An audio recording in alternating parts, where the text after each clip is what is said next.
আসসালামু আলাইকুম, বিসমিল্লাহির রহমানির রহিম। আমরা আবারও চলে আসলাম শ্রম আইন 2006 নিয়ে আলোচনা করার জন্য। আজকের পর্বে শুরুতেই দেশ ও প্রবাসের সকল শ্রমিক ভাইদেরকে জানাই আন্তরিক শুভেচ্ছা ও অভিনন্দন। সংগ্রামের সাথী ও বন্ধুগণ, আমরা এই পেজের ভিডিওর মাধ্যমে বাংলাদেশের শ্রম আইন সম্পর্কে অনেক কিছুই জানতে পারছি, আমরা জানানোর চেষ্টা করছি। সকলেই লাইক, কমেন্টস এবং শেয়ারের মাধ্যমে আমাদের পাশে থাকবেন এবং পরবর্তী ভিডিও তৈরি করার জন্য উদ্বুদ্ধ করবেন।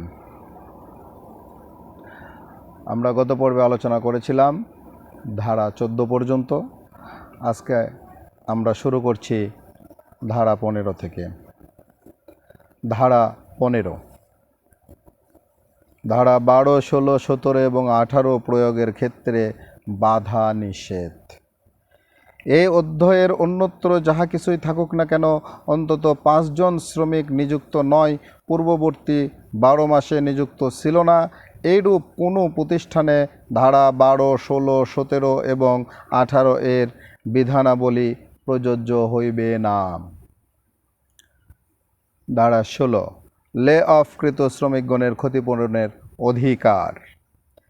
যে ক্ষেত্রে বদলি বা সাময়িক শ্রমিক নহেন এরূপ কোনো শ্রমিককে যাহার নাম কোনো প্রতিষ্ঠানের মাস্টার রোলে অন্তর্ভুক্ত আছে এবং যিনি মালিকের অধীনে অন্তত 1 বছর চাকরি সম্পন্ন করিয়াছেন লে অফ করা হয়, তাহা হইলে মালিক তাহাকে সাপ্তাহিক ছুটির দিন ব্যতীত তাহার লে অফের সকল দিনের জন্য ক্ষতিপূরণ প্রদান করিবেন।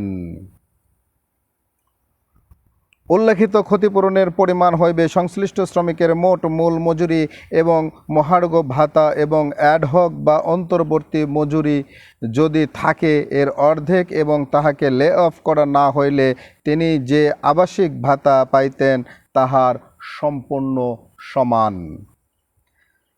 যে বদলি শ্রমিকের নাম কোনো প্রতিষ্ঠানে মাস্টার রোলের অন্তর্ভুক্ত আছে তিনি এই ধরনের প্রয়োজনে বদলি বলিয়া গণ্য হইবেন না, যদি তিনি উক্ত প্রতিষ্ঠানের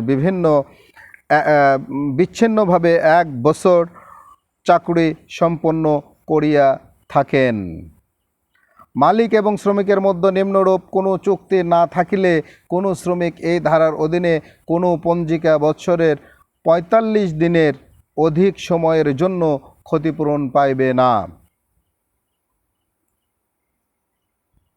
উপধারা 4 যাহা কিছুই থাকুক না কেন, যদি কোনো পঞ্জিকা বৎসরের কোনো শ্রমিকের অবিচ্ছিন্নভাবে বা বিচ্ছিন্নভাবে 45 দিনের অধিক সময়ের জন্য লে অফ করা হয় এবং উক্ত 45 দিনের পর সে লে অফের সময় যদি আরও 15 দিন বা তদূর্ধ্ব হয়, তাহা হইলে উক্ত শ্রমিককে বা শ্রমিক এবং মালিকের মধ্যে ভিন্নরূপ কোনো চুক্তি না থাকিলে পরবর্তী প্রত্যেক 15 বা তদূর্ধ্ব দিন সমূহের লে অফের জন্য ক্ষতিপূরণ প্রদান করিতে হইবে।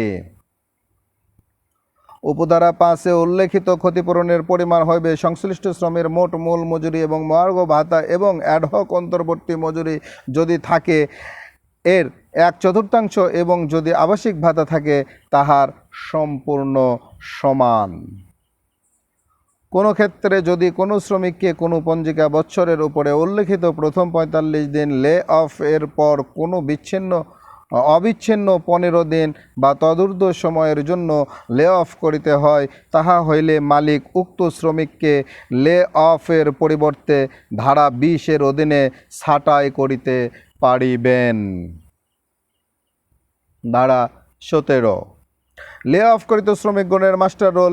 কোনো প্রতিষ্ঠানের শ্রমিকগণ লে অফ বা সত্ত্বেও মালিককে তাহার জন্য মাস্টার রোল সংরক্ষণ করিতে হইবে এবং স্বাভাবিক কর্মসময়ে লে অফ করিত শ্রমিকগণের মধ্যে যাহারা কাজের জন্য হাজিরা দিবেন তাহাদের নাম উহাতে লিপিবদ্ধ করা ব্যবস্থা করিবেন। ধারা 18, কতিপয় ক্ষেত্রে লে অফকৃত শ্রমিকগণ ক্ষতিপূরণ পাইবার অধিকারী হইবেন।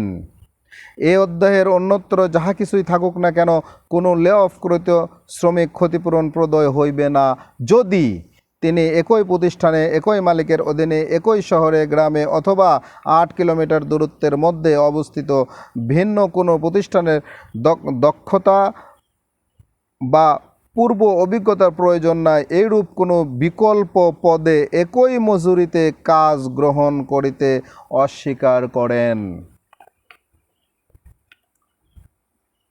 কোনো এর উদ্দেশ্য যদি লে অফকৃত কোনো শ্রমিক কোনো দিন স্বাভাবিক কর্মসময়ের নির্ধারিত কোনো সময়ে কাজের জন্য হাজিরা দেন এবং হাজিরার 2 ঘন্টার মধ্যে যদি তাহাকে কোনো কাজ দেওয়া না হয়, তাহা হইলে তিনি সেই দিনের জন্য এই ধারার অর্থ মোতাবেক লে অফকৃত হইয়াছেন বলিয়া গণ্য হইবেন। উপধারা 2 উল্লেখিত রূপে যদি কোনো লে অফকৃত শ্রমিক কাজের জন্য হাজিরা দেন এবং তাহাকে কোনো দিনের কোনো পালায় উহা শুরু হওয়ার প্রাক্কালে কাজ দেওয়ার পরিবর্তে তাহাকে একই দিনে পালার দ্বিতীয়ার্থে কাজের হাজির হওয়ার জন্য নির্দেশ দেওয়া হয় এবং তিনি তদনুযায়ী কাজের জন্য হাজিরা দেন, তাহা হইলে তিনি ওই দিনের অর্ধেক সময়ের জন্য লে অফ হইয়াছেন বলিয়া গণ্য হইবেন এবং অবশিষ্ট অর্ধেক কর্ম সময়ে তাহাকে কোনো কাজ দেওয়া হোক বা না হোক তিনি চাকুরিতে ছিলেন বলিয়া বিবেচিত হইবে। সংগ্রামী সাথী ও বন্ধুগণ, আজ এ পর্যন্তই। আগামী দিনে আবারও কোনো ধারা নিয়ে আসব, তবে আমরা ধারা 18 পর্যন্ত আলোচনা করলাম।